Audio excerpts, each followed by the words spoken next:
परमेश्वर के वचन से दुष्ट आत्माओं को निकालना सीखें।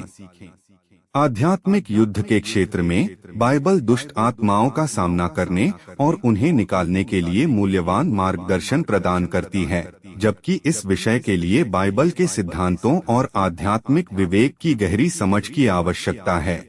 हम इस आत्मिक युद्ध को लड़ने और जीतने के लिए बाइबल से सामर्थ्य और मार्गदर्शन पाते हैं। इस लेख में हम विश्वासियों को दुष्ट आत्माओं को निकालने की उनकी यात्रा में सुसज्जित करने के लिए मूलभूत कदमों और प्रासंगिक बाइबल पदों की खोज करेंगे। यीशु मसीह के नाम से अधिकार की प्राप्त करें। दुष्ट आत्माओं को निकालना यीशु मसीह के नाम और अधिकार से किया जाना चाहिए। यीशु ने अपने शिष्यों को दुष्ट आत्माओं को निकालने और बीमारों को चंगा करने की शक्ति प्रदान की। विश्वासियों के रूप में उसके साथ हमारे संबंधों के माध्यम से इस अधिकार तक हमारी पहुंच भी है। बाइबल के पद और विश्वास करने वालों में ये चिन्ह होंगे कि वे मेरे नाम से दुष्टात्माओं को निकालेंगे। मैंने तुझे सांपों और बिच्छुओं को रौंदने और शत्रु की सारी शक्ति पर जय पाने का अधिकार दिया है। कुछ भी तुझे हानि न पहुंचाएगा। गंभीर प्रार्थना और उपवास में व्यस्त रहें। आध्यात्मिक युद्ध में शामिल होने से पहले प्रार्थना और उपवास के माध्यम से स्वयं को तैयार करना आवश्यक है। ये अभ्यास भगवान के साथ एक गहरा संबंध बनाते हैं और हमारी आध्यात्मिक संवेदनशीलता को बढ़ाते हैं। यह जाति केवल प्रार्थना से ही निकल सकती है, परंतु यह जाति बिना प्रार्थना और उपवास के नहीं निकलती। दुष्टात्माओं को निकालने में क्या खतरे हैं?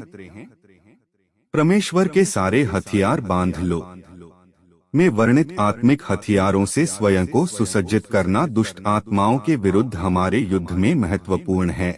कवच का प्रत्येक भाग हमारी रक्षा और सुरक्षा के एक महत्वपूर्ण पहलू का प्रतिनिधित्व करता है। परमेश्वर के सारे हथियार बांध लो कि तुम शैतान की युक्तियों के सामने खड़े रह सको।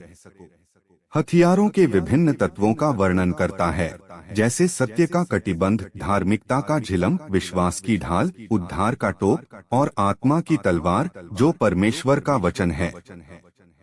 आत्मिक योद्धा बने और शैतान को हराना सीखें। आत्माओं को पहचानें। हमारे सामने आने वाली आत्माओं की प्रकृति को समझना महत्वपूर्ण है। सभी अभिव्यक्तियां शैतानी नहीं हैं और सावधानी पूर्वक बुद्धि का प्रयोग गुमराह हुए बिना प्रभावी आध्यात्मिक युद्ध सुनिश्चित करता है। हे प्रियो, हर एक आत्मा की प्रतीति न करो, पर आत्माओं को परखो कि वे परमेश्वर की ओर से हैं कि नहीं, क्योंकि बहुत से झूठे भविष्यद्वक्ता जगत में निकल गए हैं। इसके बाद कभी कोई भूत प्रेत दुष्टात्मा आपको नहीं सताएगा। परमेश्वर का वचन घोषणा करें। परमेश्वर का वचन दुष्ट आत्माओं के विरुद्ध एक शक्तिशाली हथियार है। विश्वास में ऊंचे स्वर में वचन घोषणा करने से छुटकारा मिल सकता है, क्योंकि परमेश्वर का वचन जीवित और प्रबल है। वह जीव और आत्मा और गांठ-गांठ और गूदे-गूदे को अलग करके हर एक दोधारी तलवार से भी बहुत चोखा है। वह मन की भावनाओं और विचारों को जांचता है। यीशु ने उत्तर दिया, लिखा है, मनुष्य केवल रोटी ही से नहीं, परंतु हर एक वचन से जो परमेश्वर के मुख से निकलता है जीवित रहेगा। आत्मिक योद्धा बने और शैतान को हराना सीखें। परमेश्वर की सहायता से हम वीरता दिखाएंगे। हमारे द्रोहियों को वही रौंदेगा। काला जादू टोने को कैसे तोड़ें?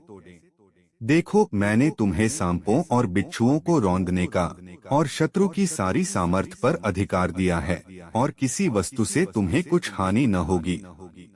आत्मिक योद्धा बने और शैतान को हराना सीखें। वचन से जाने कैसा होना चाहिए परमेश्वर का सेवक। प्यासा हिरन जैसे ढूंढे है जल को डोट मत्ती रचित सुसमाचार सर्वेक्षण पर आधारित अभ्यास प्रश्नोत्तरी।